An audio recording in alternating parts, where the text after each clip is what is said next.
Second night. Well, so you have survived, she said, pressing both my hands. I've been here for the last 2 hours. You don't know what a state I have been in all day. I know. But to business. Do you know why I have come? Not to talk nonsense, as I did yesterday. I tell you what, we must behave more sensibly in future. I thought a great deal about it last night. In what way? In what must we be more sensible? I am ready for my part. But really, nothing more sensible has happened to me in my life than this, now, really. In the first place, I beg you not to squeeze my hand so. Secondly, I must tell you that I spent a long time thinking about you and feeling doubtful today. And how did it end? How did it end? The upshot of it is that we must begin all over again, because the conclusion I reached today was that I don't know you at all. That I behaved like a baby last night, like a little girl. And, of course, the fact of it is that it's my soft heart that is to blame.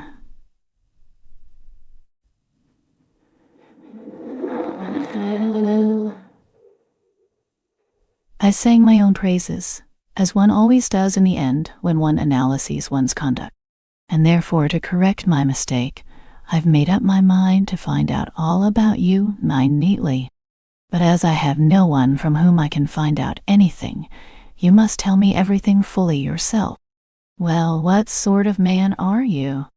Come, make haste, begin. Tell me your whole history. My history, I cried in alarmy history. But who has told you I have a history? I have no history. Then how have you lived? If you have no history, she interrupted, laughing absolutely without any history. I have lived, as they say, keeping myself to myself.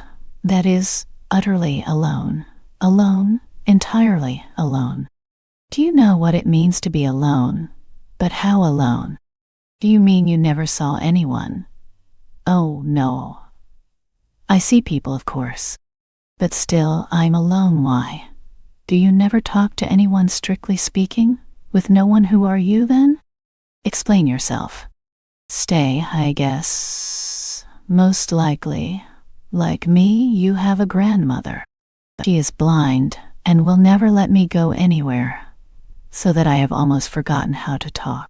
And when I played some pranks 2 years ago, and she saw there was no holding me in, she called me up and pinned my dress to hers, and ever since we sit like that for days together. She knits a stocking, though she's blind, and I sit beside her, so, or read aloud to her. It's such a queer habit. Here for 2 years I've been pinned to her. Good heavens. What misery. But no, I haven't a grandmother like that. Well, if you haven't, why do you sit at home? Listen. Do you want to know the sort of man I am? Yes. Yes, in the strict sense of the word, in the very strictest sense of the word. Very well. I am a type. What sort of type? Cried the girl, laughing, as though she had not had a chance of laughing for a whole years. It's very amusing talking to you. Look, here's a seat. Let us sit down. No one is passing here. No one will hear us. And begin your history. It's no good your telling me. I know you have a history. Only you are concealing it. To begin with, what is a type? A type is an original. It's an absurd person, I said, infected by her childish laughter. It's a character. Listen, do you know what is meant by a dreamer? A dreamer. Indeed, I should think I do know. I am a dreamer myself. Sometimes, as I sit by grandmother, all sorts of things come into my head. Why, when one begins dreaming, one lets one's fancy run away with one. Why, I marry a Chinese prince. Though sometimes it is a good thing to dream. But, goodness knows. Especially when one has something to think of apart from dreams, added the girl, this time rather seriously. Excellent. If you have been married to a Chinese emperor, you will quite understand me. Come, listen, but 1 minute. I don't know your name yet. At last. You have been in no hurry to think of it. Oh, my goodness. never entered my head. I felt quite happy as it was.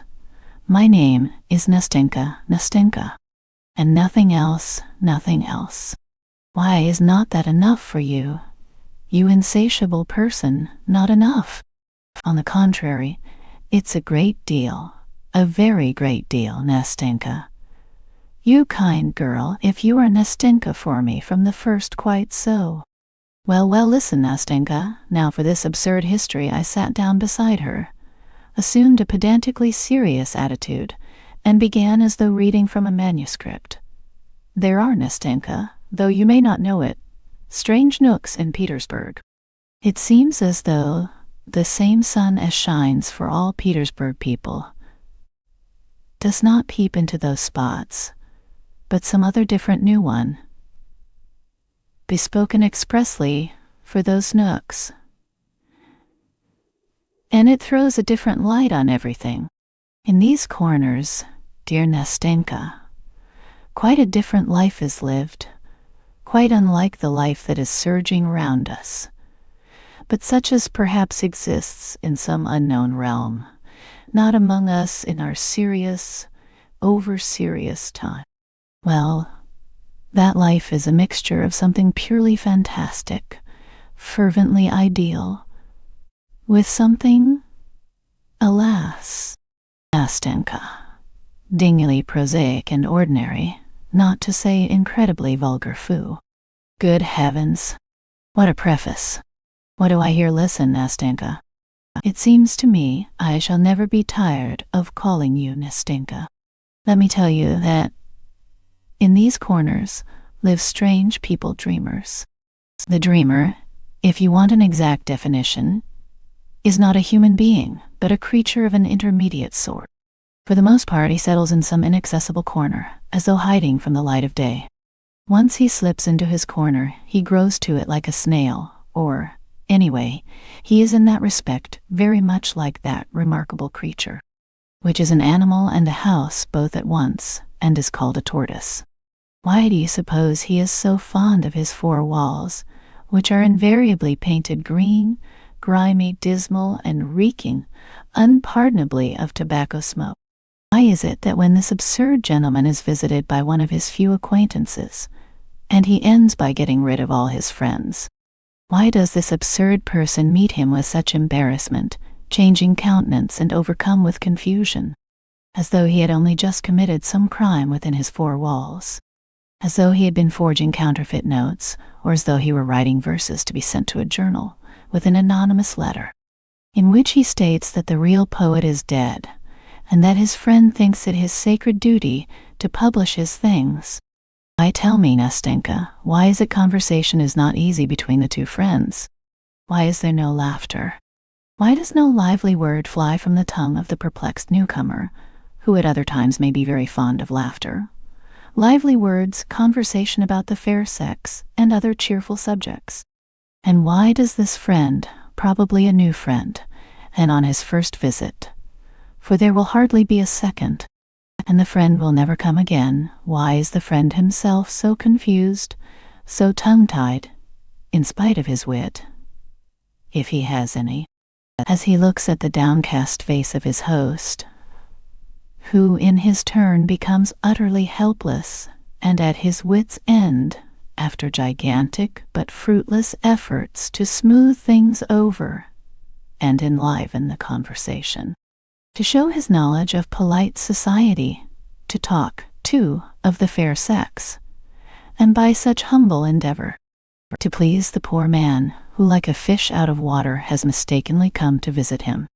Why does the gentleman, all at once remembering some very necessary business which never existed, suddenly seize his hat and hurriedly make off, snatching away his hand from the warm grip of his host, who was trying his utmost to show his regret and retrieve the lost position?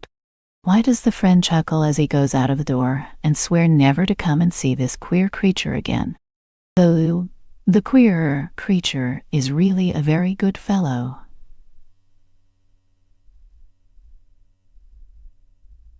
And at the same time, he cannot refuse his imagination the little diversion of comparing the queer fellow's countenance during their conversation with the expression of an unhappy kitten, treacherously captured, roughly handled, frightened, and subjected to all sorts of indignities by children, till utterly crestfallen, it hides away from them under a chair in the dark, and there must needs at its leisure bristle up, spit, and wash its insulted face with both paws, and long afterwards look angrily at life and nature, and even at the bits saved from the master's dinner for it by the sympathetic housekeeper. Listen, interrupted Nastenka, who had listened to me all the time in amazement, opening her eyes and her little mouth. Listen.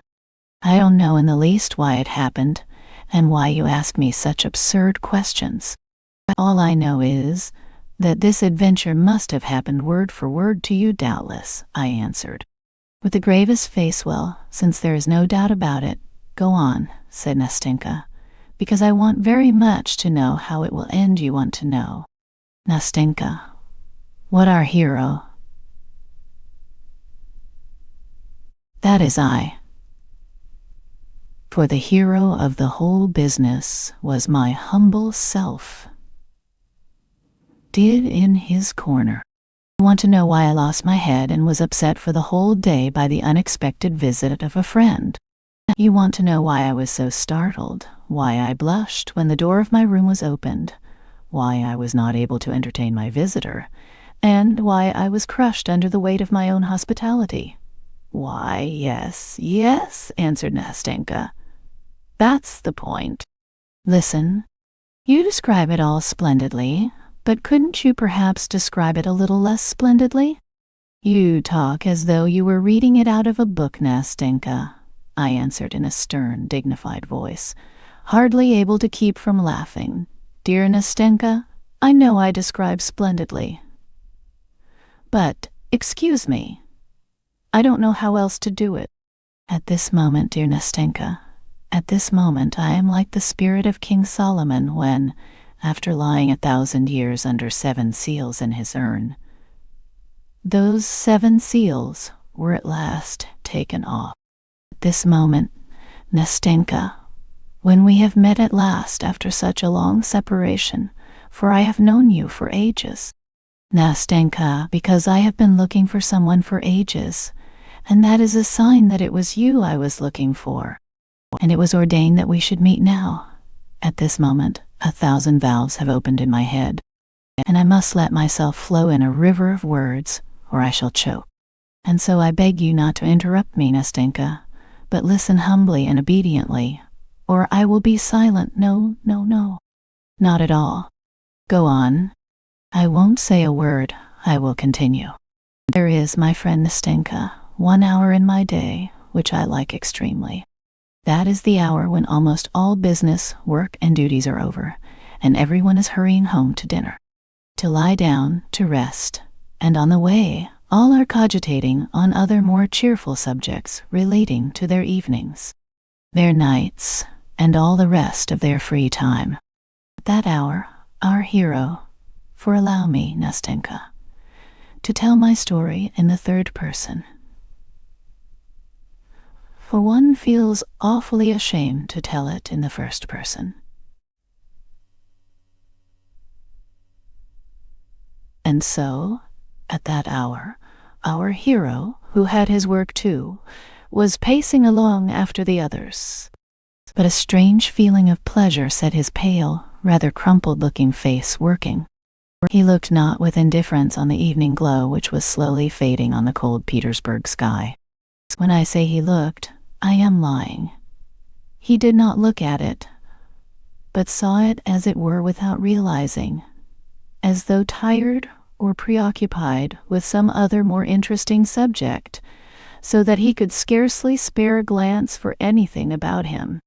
He was pleased because till next day he was released from business irksome to him, and happy as a schoolboy let out from the classroom to his games and mischief. Take a look at him, Nastenka. You will see at once that joyful emotion has already had an effect on his weak nerves and morbidly excited fancy. You see, he is thinking of something, of dinner, do you imagine? Of the evening. What is he looking at like that? Is it at that gentleman of dignified appearance who is bowing so picturesquely to the lady who rolls by in a carriage drawn by prancing horses? No, Nastenka. What are all those trivialities to him now? He is rich now, with his own individual life. He has suddenly become rich, and it is not for nothing that the fading sunset sheds its farewell gleams so gaily before him, and calls forth a swarm of impressions from his warmed heart. Now he hardly notices the road, on which the tiniest details at other times would strike him. Now the goddess of fancy, if you have read Tchaikovsky, dear Nastenka, has already with fantastic hand spun her golden warp, and begun weaving upon it patterns of marvelous magic life, and who knows?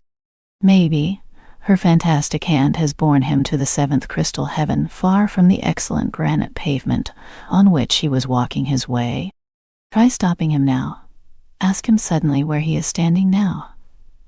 Through what streets he is going. He will probably remember nothing, neither where he is going, nor where he is standing now. And flushing with vexation, he will certainly tell some lie to save appearances.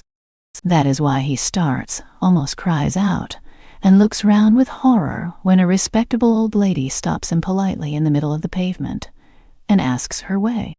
Frowning with vexation, he strides on, scarcely noticing that more than one passer-by smiles and turns round to look after him, and that a little girl, moving out of his way in alarm, laughs aloud, gazing open-eyed at his broad meditative smile and gesticulation. But fancy catches up in its playful flight the old woman, the curious passers-by, and the laughing child. And the peasants spending their nights in their barges on Fontanka, our hero, let us suppose, is walking along the canal side at that moment, and capriciously weaves everyone and everything into the canvas like a fly in a spider's web. And it is only after the queer fellow has returned to his comfortable den with fresh stores for his mind to work on, has sat down and finished his dinner, that he comes to himself, when Matrona, who waits upon him, always thoughtful and depressed, clears the table and gives him his pipe. He comes to himself then and recalls with surprise that he has dined, though he has absolutely no notion how it has happened. It has grown dark in the room. His soul is sad and empty. The whole kingdom of fancies drops to pieces about him, drops to pieces without a trace, without a sound, floats away like a dream, and he cannot himself remember what he was dreaming. But a vague sensation faintly stirs his heart and sets it aching. Some new desire temptingly tickles and excites his fancy, and imperceptibly evokes a swarm of fresh phantoms. Stillness reigns in the little room. Imagination is fostered by solitude and idleness. It is faintly smoldering, faintly simmering, like the water with which old Matrona is making her coffee, as she moves quietly about in the kitchen close by. Now it breaks out spasmodically, and the book, picked up aimlessly and at random, drops from my dreamer's hand before he has reached the third page. His imagination is again stirred and at work, and again a new world, a new fascinating life opens vistas before him. A fresh dream, fresh happiness, a fresh rush of delicate, voluptuous poison. What is real life to him? To his corrupted eyes we live, you and I, Nastenka, so torpidly. Slowly, insipidly. In his eyes we are all so dissatisfied with our fate, so exhausted by our life. And truly, see how at first sight everything is cold, morose, as though ill-humored among us, poor things. Thinks our dreamer, and it is no wonder that he thinks it. Look at these magic phantasms, which so enchantingly, so whimsically, so carelessly and freely group before him in such a magic, animated picture. in which the most prominent figure in the foreground is of course himself, our dreamer, in his precious person. See what varied adventures, what an endless swarm of ecstatic dreams. You ask, perhaps, what he is dreaming of. I ask that? Why, of everything, of the lot of the poet, first unrecognized, then crowned with laurels, of friendship with Hoffmann, St. Bartholomew's Night, of Diana Vernon, of playing the hero at the taking of Kazan by Ivan Vassilievich, of Clara Mowbray, of Effie Deans, of the Council of the Prelates and Huss before them, of the Rising of the Dead and Robert the Devil. Do you remember the music? It smells of the churchyard, of Minna and Brenda, of the Battle of Berezina, of the reading of a poem at Countess Fifi, of Danton, of Cleopatra, I Suoi, Amanti, of a little house in Columna, of a little home of one's own, and beside one a dear creature who listens to one on a winter's evening, opening her little mouth and eyes as you are listening to me now. My angel, no, Nastenka, what is there? What is there for him, voluptuous sluggard, in this life, for which you and I have such a longing? He thinks that this is a poor pitiful life, not foreseeing that for him too, maybe, sometime, the mournful hour may strike, when for one day of that pitiful life he would give all his years of fantasy, and would give them not only for joy and for happiness, but, paring to make distinctions in that hour of sadness, remorse, and unchecked grief. But so far the threatening has not arrived. He desires nothing, because he is superior to all desire, because he has everything, because he is satiated, because he is the artist of his own life, and creates it for himself every hour to suit his latest whim. And you know this fantastic world of fairyland is so easily,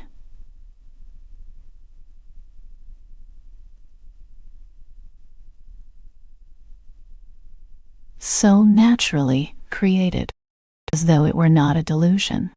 Indeed, he is ready to believe at some moments that all this life is not suggested by feeling, is not mirage, not a delusion of the imagination, but that it is concrete, real, substantial.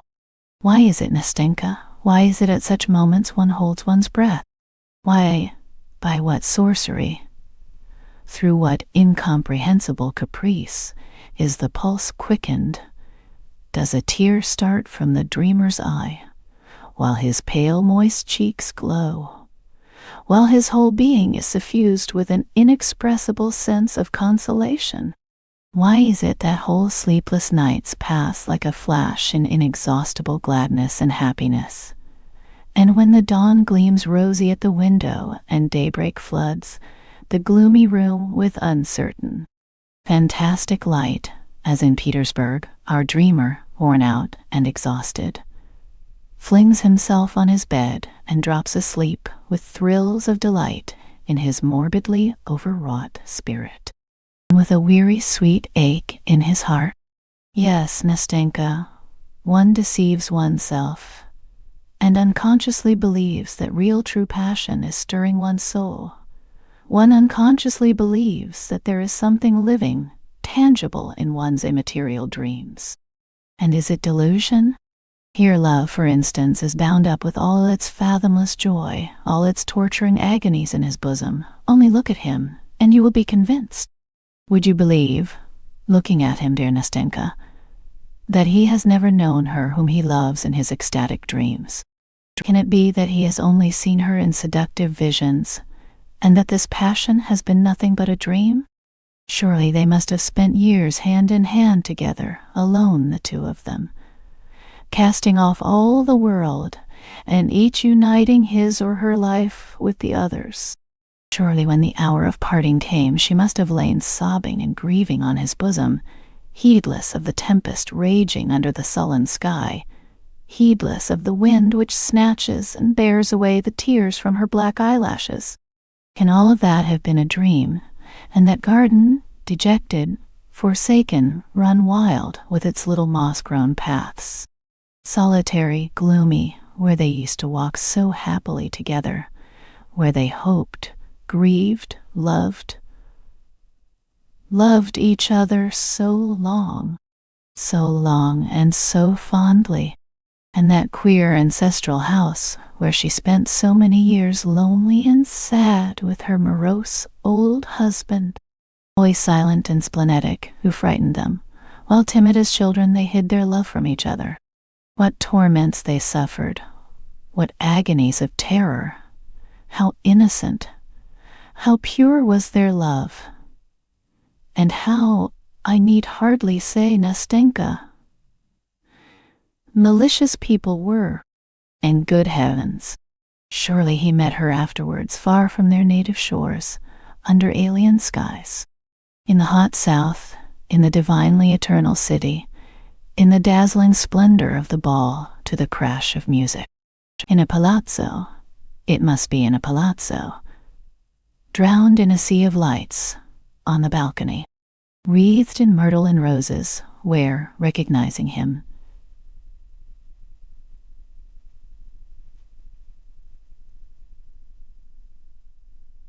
I am tree. I am free.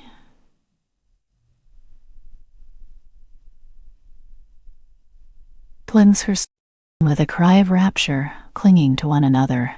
In one instant, they forget their sorrow, and their parting, and all their agonies. And the gloomy house, and the old man, and the dismal garden in that distant land, and the seat on which, with a last passionate kiss, she tore herself away from his arms, numb with anguish and despair. Oh, Nastenka, you must admit that one would start, betray confusion, and blush like a schoolboy who has just stuffed in his pocket an apple stolen from a neighbor's garden, and you're our uninvited visitor, some stalwart, lanky fellow. A festive soul fond of a joke opens your door and shouts out as though nothing were happening. My dear boy, I have this minute come from Pavlovsk. My goodness, the old count is dead. Unutterable happiness is close at hand, and people arrive from Pavlovsk finishing my pathetic appeal. I paused pathetically. I remembered that I had an intense desire to force myself to laugh, for I was already feeling that a malignant demon was stirring within me, that there was a lump in my throat, that my chin was beginning to twitch, and that my eyes were growing more and more moist. I expected Nastenka, who listened to me opening her clever eyes, would break into her childish, and I was already regretting that I had gone so far, that I had unnecessarily described what had long been simmering in my heart, about which I could speak as though from a written account of it, because I had long ago passed judgment on myself, and now could not resist reading it, making my confession without expecting to be understood. But to my surprise she was silent, waiting a little. Then she faintly pressed my hand, and with timid sympathy asked, "Surely you haven't lived like that all your life?" "All my life, Nastenka," I answered. "All my life, and it seems to me I shall go on so to the end." "Note, that won't do," she said uneasily. "That must not be. And so, maybe, I shall spend all my life beside grandmother." Irrepressible laugh. "Do you know, it is not at all good to live like that." "I know, Nastenka. I know." I cried, unable to restrain my feelings longer, and I realize now, more than ever, that I have lost all my best years. And now I know it, and feel it more painfully from recognizing that God has sent me you, my good angel, to tell me that and show it. Now that I sit beside you and talk to you, it is strange for me to think of the future. For in the future, there is loneliness again. Again, this musty, useless life. And what shall I have to dream of when I have been so happy in reality beside you? Oh, may you be blessed, dear girl, for not having repulsed me at first, for enabling me to say that for 2 evenings. At least I have lived. Oh, no, no, cried Nastenka, and tears glistened in her eyes. No, it mustn't be so any more. We must not part like that. What are 2 evenings? Oh, Nastenka, Nastenka, do you know how far you have reconciled me to myself? Do you know now that I shall not think so ill of myself as I have at some moments? Do you know that maybe I shall leave off grieving over the crime and sin of my life? For such a life is a crime and a sin. And do not imagine that I have been exaggerating anything. For goodness sake, don't think that, Nastenka. For at times such misery comes over me. Such misery. Because it begins to seem to me at such times that I am incapable of beginning a life in real life. Because it has seemed to me that I have lost all touch, all instinct for the actual, the real. Because after my fantastic nights I have moments of returning sobriety, which are awful. Because at last I have cursed myself. Meanwhile you hear the whirl and roar of the crowd and the vortex of life around you. You hear, you see, men living in reality. You see that life for them is not forbidden, that their life does not float away like a dream, that their life is being eternally renewed, eternally youthful, and not 1 hour of it is the same as another. While fancy is so spiritless, monotonous to vulgarity, and easily scared, the slave of shadows, of the idea, the slave of the first cloud that shrouds the sun, and overcast with depression the true Petersburg heart, so devoted to the sun, and what is fancy in depression? Like a vision. One feels that this inexhaustible fancy is weary at last, and worn out with continual exercise, because one is growing into manhood, outgrowing one's old ideals. They are being shattered into fragments, into dust. If there is no other life, one must build one up from the fragments. And meanwhile, the soul longs and craves for something else. And in vain the dreamer rakes over his old dreams, as though seeking a spark among the embers, to fan them into flame, to warm his chilled heart by the rekindled fire, and to rouse up in it again all that was so sweet, that touched his heart, that set his blood boiling, drew tears from his eyes, and so luxuriously deceived him. Do you know, Nastenka, the point I have reached? Do you know that I am forced now to celebrate the anniversary of my own sensations, the anniversary of that which was once so sweet, which never existed in reality, for this anniversary is kept in memory of those same foolish, shadowy dreams, and to do this because those foolish dreams are no more, because I have nothing to earn them with. You know, even dreams do not come for nothing. You know that I love now to recall and visit at certain dates the places where I was once happy in my own way. I love to build up my present in harmony with the irrevocable past, and I often wander like a shadow, aimless, sad, and dejected, about the streets and crooked lanes of Petersburg. What memories they are! To remember, for instance, that here just a year ago, just at this time, at this hour, on this pavement, I wandered just as lonely, just as dejected as today. And one remembers that then one's dreams were sad, and though the past was no better, one feels as though it had somehow been better, and that life was more peaceful, that one was free from the black thoughts that haunt one now, that one was free from the gnawing of conscience, the gloomy, sullen gnawing, which now gives me no rest by day or by night. And one asks oneself, where are one's dreams? And one shakes one's head and says how rapidly the years fly by. And again one asks oneself, what has one done with one's years? Where have you buried your best days? Have you lived or not? Look, one says to oneself, look how cold the world is growing. Some more years will pass, and after them will come gloomy solitude. Then will come old age trembling on its crutch, and after it misery and desolation. Your fantastic world will grow pale, your dreams will fade and die, and will fall like the yellow leaves from the trees. Oh, Nastenka, you know it will be sad to be left alone, utterly alone, and to have not even anything to regret, nothing, absolutely nothing, for all that you have lost, all was nothing. Stupid, simple nullity. There has been nothing but dreams come. Don't work on my feelings anymore, said Nastenka, wiping away a tear which was trickling down her chino. It's over. Now we shall be two together. Now, whatever happens to me, we will never part.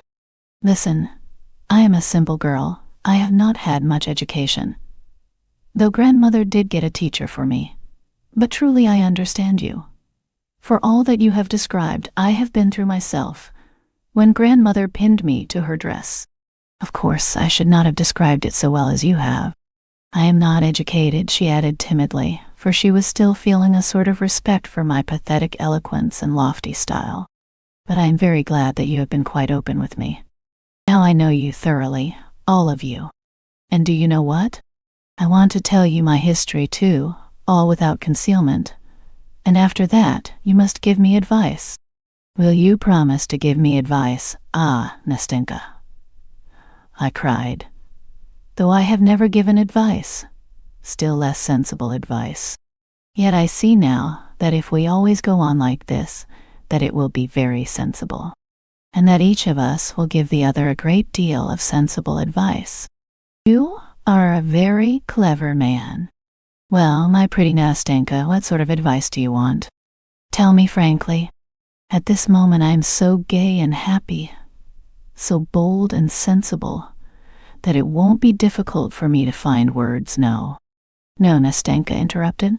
La femme wants sensible advice. I want warm brotherly advice, as though you had been fond of me all your life. Agreed.